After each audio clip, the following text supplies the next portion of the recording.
za nas greh.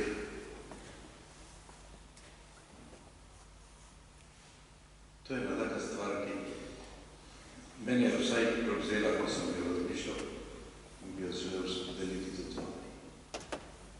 Vsej, v nedeljo bomo premišljevali o prešuljšnici, pa zlasti tisti ljudje, ki so obsojeni. V nedeljo bo veliko stvari. O križu pot, prav tukaj bomo začeli štirih in potem štirih pravoslavnih patrov, hoče tudi Tomatu in potem vseh crkva okolo. Ampak te postu premišljava, da je Kristus postavil za nas greh. Nekaj, kar si toliko ne moramo misliti. Kristus je brez greha. Vemo, da on ni imel greha. Že Marija je imela greha. Jezus kot Božji sin ga ni mogel imeti, se je nasproti je greha. Ampak, če nas je hotel odrešiti, dejansko moral stopiti prav tisto. Da je začutil, kaj pomeni naš greh, kaj pomeni ta naša okornost, ta naša hudobija. Torej, ni dovolj, da je sprejel pač našo krhkost, naše telo, naše vse muhe, ki so povezane z našim telesom. Tako sveti Frančišek pravi telesu. Brat osem. Tu so muhe, telo ima muhe. Veš, oče Franc polema, pač ga je rahla kap prijela, tako da ima zelo težave, da si prijete zjutraj k maši, vidite, ko je z njim. Tudi to spada zdravo. Ampak greš se za to, da je Kristus hotel če naprej. No in o tem je že prerok Izaija uspevih v Božjem služabnem uspevu govoriti. Kako je čudovito? To so tisti čudoviti spevi, ki so stari zavezi napovedali Mesija. Čeprav ni nihče mislil, da bo Mesija v tej smeri, ki so vsi pričakovali močnega, velikega, tistega, ki bo obračal stvari. Ne. Ste majhni.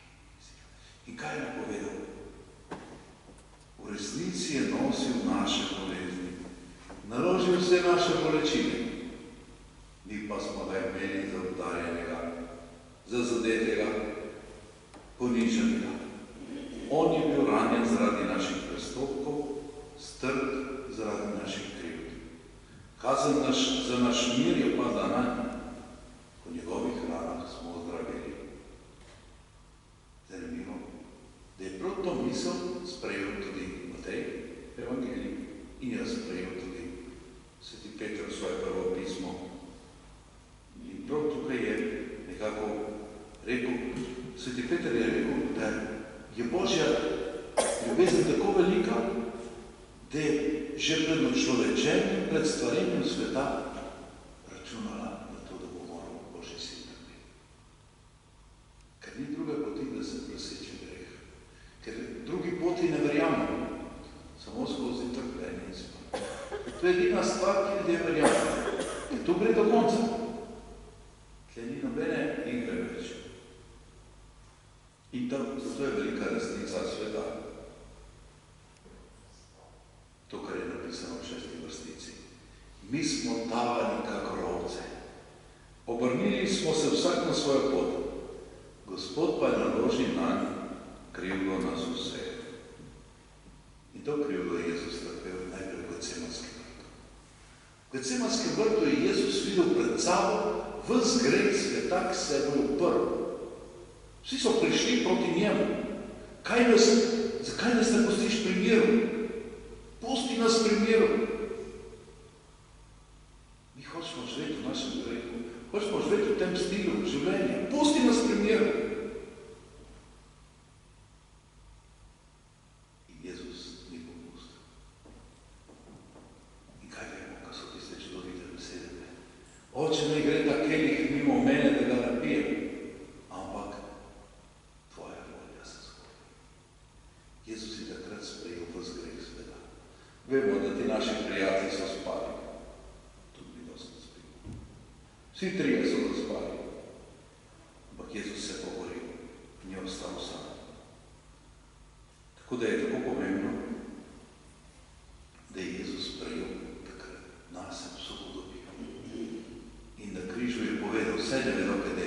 sej ne vedo, kaj hudobija, čeprav so na njo pristali. So pristali. Misliš, da bo s hudobijo več rešil, pa ne boš nič. Samo izgubiš. Ampak Jezus je vedel, on mora tudi v to korenino greha, da jo izčisti. Benedikt 16. je zapisal, da so v Getsemanskem vrtu 3 stvari, ki so bistvene. Prvič, preizkustvo strahu. Človeka je strah. Od prvega greha naprej človeka strah. Na začetku Adama in Eva ni bilo strah, o grehu je bilo strah. In sta se šla skriti, Adam in Eva. Potem druga stvar, pretresenost s pričo trpljenja in smrti. Vsi se bojimo smrti. Brez greha bi bila smrt drugačna. Pač bi prišli v očetove roke, kot pa smrt kruta in groba in težka. In tretja stvar, še krik pred brezno obliča. Morda tukaj je sodobna kultura najbolj blizu. Krik. Morda znamo samo še to od nas. Kričanje. Kričanje. Glejte, ko se človek rodi, mame ste tukaj, kaj je prva stvar, kar naredi otrok? Zdaj oče. Krik. Zdaj oče pokaže, da je živ. Gotovo prej bil mami, je bil zavarnan. Potem je vržen na ta kruti svet. Zdaj oče. In tudi ko umremo, mnogi zakričijo. In Janez je videl to Jezusovo vzburjenje že v Lazarjevem grobu, ko je ob smrti Jezus strepetal. Ali pa kako je Jezusa to streslo ob Judovem izdajstvu. Ta prastrah človeka pred smrtjo. Vendar je tukaj še več. Spopad med lučjo in temo. Vedel je, kako težko se boriti z grehom. In mi vsi vemo, kako je težko.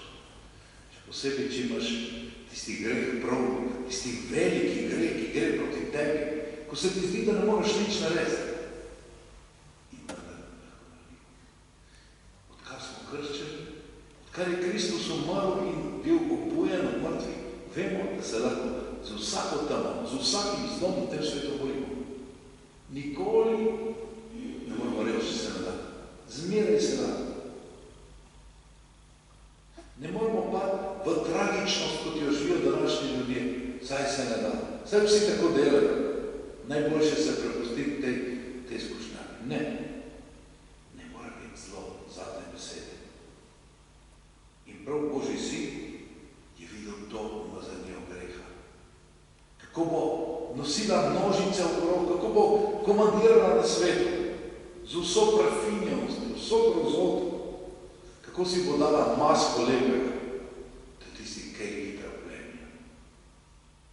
Tiste kaplje krvi, ki jih je prelil za nas, so prav to. Nasprotovanje vsem fintam, ki dela zlo v tem svetu. In to je moralo biti ozdravljeno. To je moralo biti premagano. Zdaj je Kristus stopil v naš greh, ga naložil zase in trpel za nas. Začutil je ta greh sveta. Kot je zapisal sveti Pavel, njega, ki ni poznal greha, je za voljo nas storil za greh, da bi mi postali Božja pravičnost. No in tukaj, znotraj tega se postavlja še eno težko vprašanje. Krivično trpljenje. Trpljenje nedolžnih. To je eno vprašanje, pred katerim vsi umoknemo. Zakaj morajo nedolžni trpeti? Kot pravi prvo Petrovo pismo, on, ki ni storil greha in ni bilo zvijače v njegovih ustih, ko so ga sramotili, ni zavračal sramotenja. Ko je trpel, ni grozil, ampak je vse prepuščal njemu, ki sodi pravično. Sam je na svojem telesu ponesel naše grehe na les, da bi mi grehom umrli in živeli za pravičnost. Po njegovih ranah ste bili ozdravljeni. Jezus ni vzel le kazni za greh, ampak je vzel tudi nekaj, kar je močnejšega od tega. Obdolžitev. On je kriv. Kriv si ti, zakaj si prišel na svet. Če ti ne bi prišel na svet, bi bil svet boljši. Religije bi šle, islam bi šel, tudi judje bi šli, budisti bi šli, tudi te naši recimo Jehove priče, vse bi šlo. Problem je samo Kristus. Na tem svetu je problem samo Kristus. Zakaj? Ker je stopil v greh, ker je stopil v zlo in ga je premagal od znotraj. In danes mi slavimo njegovo zmago. In najhujši problem še vedno ostane trpljenje nedožnih. Papež Benedikt XVI je rekel, to je edini razlog, ki ga vidi on na tem svetu, zakaj so nekateri ateisti. Prav pred kratkim, mogoče 7-8 dni, sem se na Brodu srečal z Romanom. 43-44 let. Je umrl mož pred pol leta. Ima sina, ki je star 17 let. Sem šel na pogled, hodila v nekaj Brodu. Pač je imel prej nesrečo, potem se je pozdravil in potem je počela žila v glavi. In ta mama in cela njihova družina, ki so verni, ne morejo odpustiti Bogu za to. In papež Benedikt pravi, to je edini razlog, ki ga človek lahko postavlja. Abelova kriče, zakaj bo treba, da je kaj nabil Abel? Zakaj morajo nedolžni trpeti? In nedolžni trpijo. Kolikih družinah trpijo nedolžni otroci? To je vprašanje, na katerega ni odgovora. Edini odgovor je Jezus, ki je stopil samo trpljenje in se je približil. Vse ostalo je prazna filozofija. Samo Jezus je odgovor na trpljenje nedolžnih. Ni drugega. In tukaj je rešitev v veri. Kaj pa vera? Vera je priznanje ljubezni, ki je šla do kraja. Ker ko nekdo ljubi tako, da je pripravljen tudi za drugega umreti, pred to stvarjo se ne može ustaviti. To je stvar, ki je močnejša od vsega na tem svetu. Ko nekdo je sposoben in pripravljen za to umreti, pomeni, da je pripravljen na novo roditi. Narediti vse zate. In če imaš enega človeka na tem svetu, ki je to sposoben, te ne sme biti strah. In vsak dan pri sveti maši ugotavljamo prav to. Tisto noč, ko je bil izdan, je vzel kruh, razlomil in rekel, to je moje telo, ki se daje za vas. Danes smo v stolnici, pa da že ne 2 dni, mašuje z nami oče Franc Bole. Morda ne bo več mašalo z nami. Je doživel možgansko kap, je doživel velikodostna. Je trnost, hoče biti čez usta. Danes mi pada v roke, če ga ne bi pa ljubi, morda se ne. Ampak skupaj s tim sva danes, čeprav je Jeclav, ni več mogel govoriti, sva danes izgovarjala iste besede. Tisto noč, ko je bil dan, vzel kruh, razlom in ga dal. Podaril se je vas. On je bil sposoben, čeprav nas že prehaja iz ene sfere v drugo, je bil sposoben še to reči. Je bil sposoben ljubiti. Ne vem, prav to sem zadočil tudi pri sveti maši. Tam je življenje za drugega. In recimo, kako ta duhovnik, ki je duhovnik že malo več kot 55 let, ne more zdržati brez Evharistije. Brez tega, da se podari vse. In vemo, da oče Franc Bole se je podaril celi Sloveniji, radio, ognišče, vse, zgorel do konca. 1 milimetra zase. In glede, ta ljubezen, ki je šla do kraja. Pater Atanazij, ki je bil tukaj.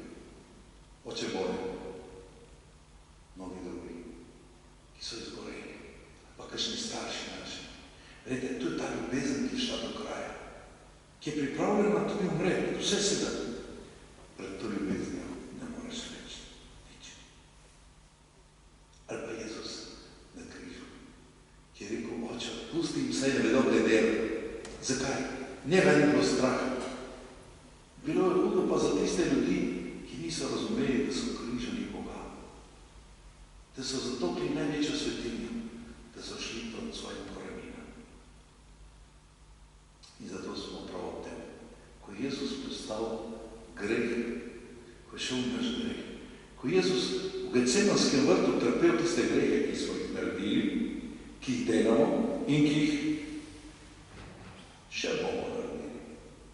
Vsi grehi so bili trpljeni. Nič ne gre Bogu. Se pravi, važno je samo, da se k njemu zatečemo. Samo za temu tečemo.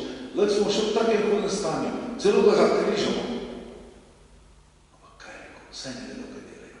Marsikdaj ne vemo, kaj je to. In prav tem nas Jezus vabi, da bi mu zaupali. Zaupali tudi takrat, ko nas bo hudič obsojal. Kakšen si, kaj si misliš, kaj si naredil. Tukaj imamo dva. Petra in Juda. Oba sta Jezusa zatajila. Oba sta ga izdala. Ampak kaj je bilo? Peter je začutil, da ga Bog ljubi. Tudi če tak regaš. Juda si je mislil, za meni več rešitve. Glejte, to je tista razlika. Tukaj je Božje usmiljenje. Božje usmiljenje je to, da je rešitev zmer. Tudi za Judanga, za vsakega. Ker Jezus je stopil vsak greh. Jezus je stopil prav vsak greh. In vedno rešitev. Zato je bolj važno, ko da kažemo na ljudi, kakšni grehi so, kaj so naredili, to pravi papež Frančišek, je bolj važno, da povemo ljudem, Jezus je stopil v tvoj greh. Ga ni več. Obrni se k njemu.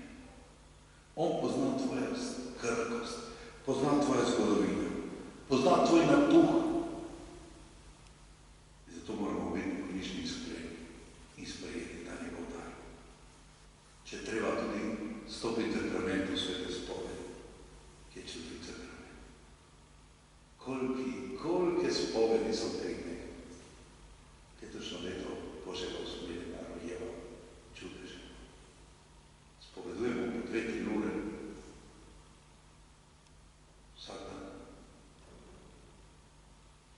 Na prvi petek mogoče 6, 7, 9 ur. Hvala Bogu, koliki ljudje se vračajo. In Božje usmiljenje stopa prav po njihov greh. Da jim pove, da je Jezus bil v njem, da ga odreže, da jih ne sme biti sram. Glejte, o grehu je vsakega sram. Vsi grehi so šmitski. Ampak ta sram moramo den pretizati in si mara. Nas bo opil. Tako se je vrnil tisti izgubljeni sin in prišel domov. In si mislil, kaj bo vse nadvezal očetu. Se je navadil kot pesmica. In kaj je oče? Oče bo pretekel naproti in kaj je? Bil. Brez vseh grehov, brez vsega. Vse je bilo jasno. Ni bilo treba nič več. In tako Jezus pristopa k nam v tisto naše vlado, v vsako stvarnost, kjer smo.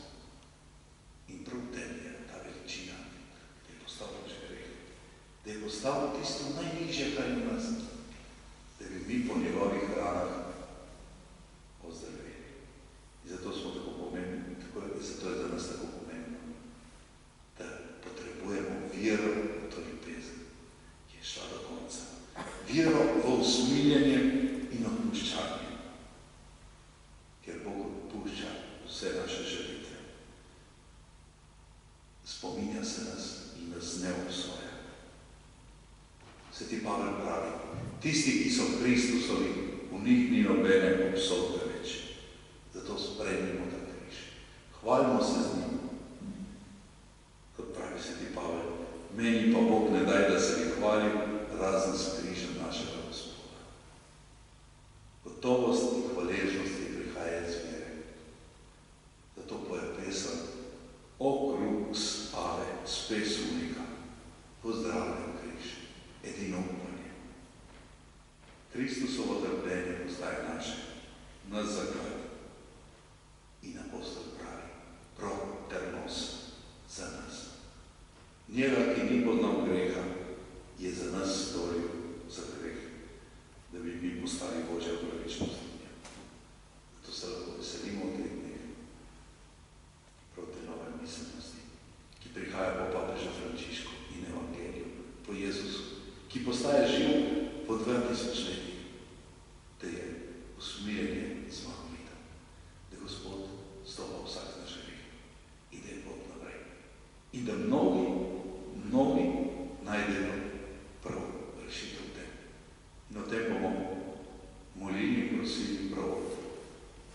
na soboto.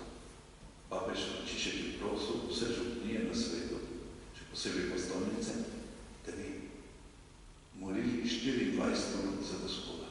Za vse izgubljene sinove in hčere. Za vse. Pri nas jih je ogromno.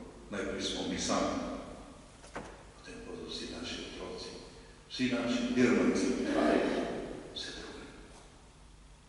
Koliko tega. In veste, boste videli, kakšen odziv bo. Ker če se en združi v molitvi, dva združba že, če se jih združi 100, to že je taka sila. Če se cel svet združi en dan v molitvi, to je sila,